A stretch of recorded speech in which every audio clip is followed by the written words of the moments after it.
అందరికీ నమస్కారం. నేను మీ హరిప్రియ శ్రీనివాస్. ఊసరవెల్లి కూడా నిన్ను చూసి రంగులు మారుస్తుందేమో. ఒరే జిత్తులు మారి గుంట నక్క, ఏంట్రా నీ వేషాలు, నీ పనులు, నీ మాటలు, అసలు అంత అసభ్యకరంగా ఎలా మాట్లాడుతున్నావు? ఒరే అది నీ నోరా లేకపోతే సెప్టిక్ ట్యాంకా? మహిళలంటే గౌరవం లేదంటావు, మళ్ళీ నేను మహిళల కోసమే పుట్టాను, మహిళల్ని ఉద్ధరించడానికే నేను పుట్టాను అంటావు. ఏంట్రా అసలు? ఒక మాట ఒకసారి ఉండదా? అస్తమానం మాటలు మారుస్తూనే ఉంటావా? నీ వీడియోల్లో మహిళల్ని అర్ధనగ్నంగా ప్రదర్శించి ఆ థంబ్నెయిల్స్ పెట్టి ఆ వీడియోల్లో చూపించి ఎవరు ఇన్ఫ్లుయెన్స్ అవుతున్నారు?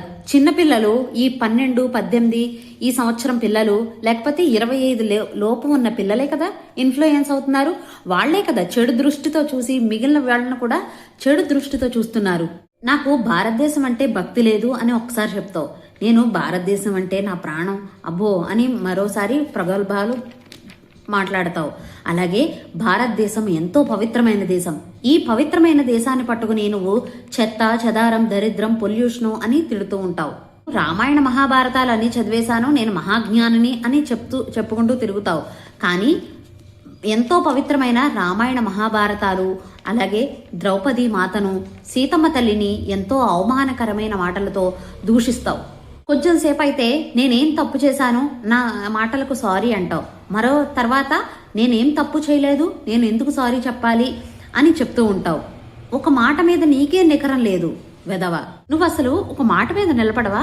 ఎటు పడితే అటు, ఎలా పడితే అలాగా ఊసరవెల్లిలా దూకుతూనే ఉంటావా? నువ్వు దేశాన్ని తిట్టావు, రామాయణాన్ని తిట్టావు, సీతమ్మ తల్లిని అవమానించావు, ద్రౌపది మాతను అవమానించావు. ఇన్ని జరిగినా సరే నిన్ను ఫాలో అవుతున్నారు చూసావా? ఆ గొర్రెలను అనుకోవాలరా బాబు.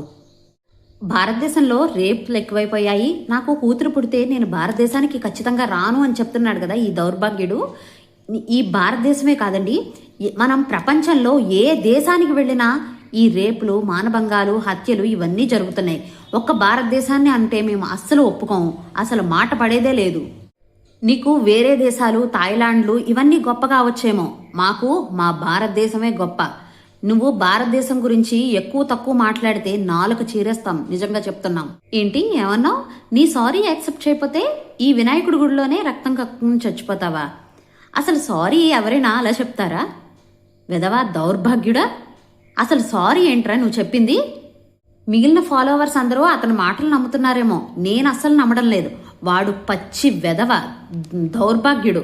అతని గురించి వీడియో చేయాల్సిన అవసరం లేదు, ఎందుకంటే ఎక్కువ మంది అతన్ని ఫాలో అవుతున్నారు, ఇన్ఫ్లుయెన్స్ అవుతున్నారు. వాస్తవాలు అందరికీ తెలియాలి అనే ఉద్దేశంతోనే ఈ వీడియో చేస్తున్నాను. జై శ్రీరామ్, వందే మాతరం, జై భారత్.